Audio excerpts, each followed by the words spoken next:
नमस्कार दोस्तों, आप सभी का स्वागत है न्यू एमपी न्यूज 24x7 में। मैं हूं आपके साथ साक्षी गुप्ता। ये बढ़ते हैं कुछ खास खबरों के साथ। छतरपुर मुख्यालय से महज 5 किलोमीटर दूर चल रही नकली खाद बनाने की फैक्ट्री प्रशासन की नाक के नीचे बनाया जा रहा था। नकली खाद इफाको कंपनी का बनाया जा रहा था। नकली खाद छापे के दौरान 200 बोरी नकली इफाको कंपनी खाद मिली है। छतरपुर जिले के चंद्रपुरा के उद्योग क्षेत्र में ये फैक्ट्री चलाई जा रही थी। प्राप्त जानकारी के अनुसार इस फैक्ट्री के मालिक का अभी पता तो नहीं चला, लेकिन सूत्रों के मुताबिक जानकारी के अनुसार प्रशासन इस चीज को छिपा रहा है। इफाको कंपनी का डीएपी के नाम से बोरिया पर लिखा हुआ है। सिलने वाली मशीन एवं अन्य सामग्री प्राप्त हुई है, जिससे यह सिद्ध हो चुका है कि ये फैक्ट्री लंबे समय से चल रही है। पिछले वर्ष 2024 में भी इस प्रकार का नकली खाद पकड़ा गया था और उसे पर प्रशासन ने ना कोई कार्यवाही की थी। इसी प्रकार से कुछ दिनों पहले ही महोबा में भी नकली खाद बनाने की फैक्ट्री का खुलासा हुआ, जिसको देखते हुए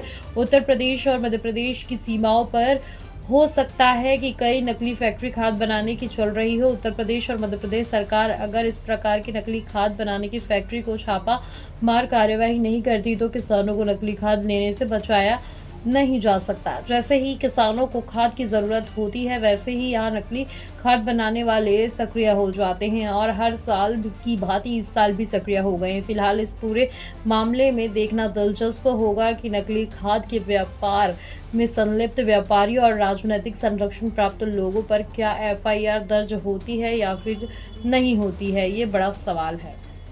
में जो है कार्रवाई हुई थी, बड़ी जी। कार्रवाई हुई थी, सटे रोड पर कार्रवाई हाँ, हुई थी। उसमें कल जो खाद जब्त हुई है, नकली इफ़्को की ये पैक में मिली है, करीब 120 बोरी और हज़ार करीब खाली बोरियाँ मिली हैं।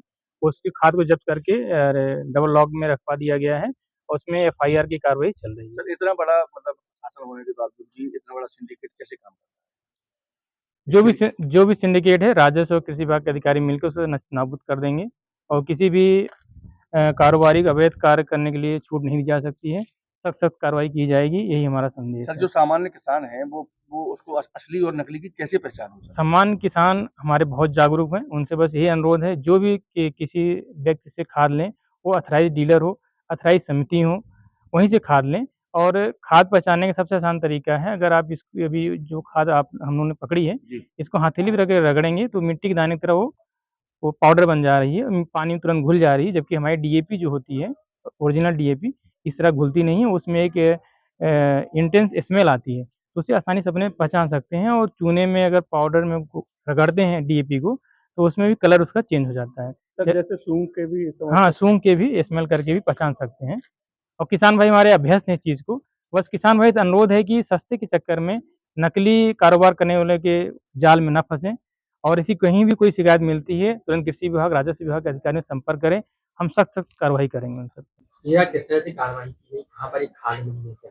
देखिए, एक मुखबिर की सूचना पर टीम बनाकर राजस्व विभाग, पुलिस विभाग, कृषि विभाग के मार्फत यहाँ पर नकली खाद की छापेमार कार्रवाई की जा रही है और इसके जो भी इसमें इन्वॉल्व लोग हैं उनके विरुद्ध एफआईआर दर्ज करवाई जा रही है और इस पूरी खाद को जब्त करवाकर कृषि विभाग के सुपुर्दी में देकर उनके द्वारा अग्रिम कार्रवाई की जाएगी। कहाँ पर एक खाद पाई गई? किसकी खाद और कितनी खाद है? लगभग 300 बोरी खाद है, चंद्रपुरा इंडस्ट्रियल एरिया में है और संदेह के आधार पर एक लड़के को भी रोका है, तो उससे पूछताछ की जा रही है और पूरी जानकारी निकलवा कर एफआईआर दर्ज करवाई जाएगी।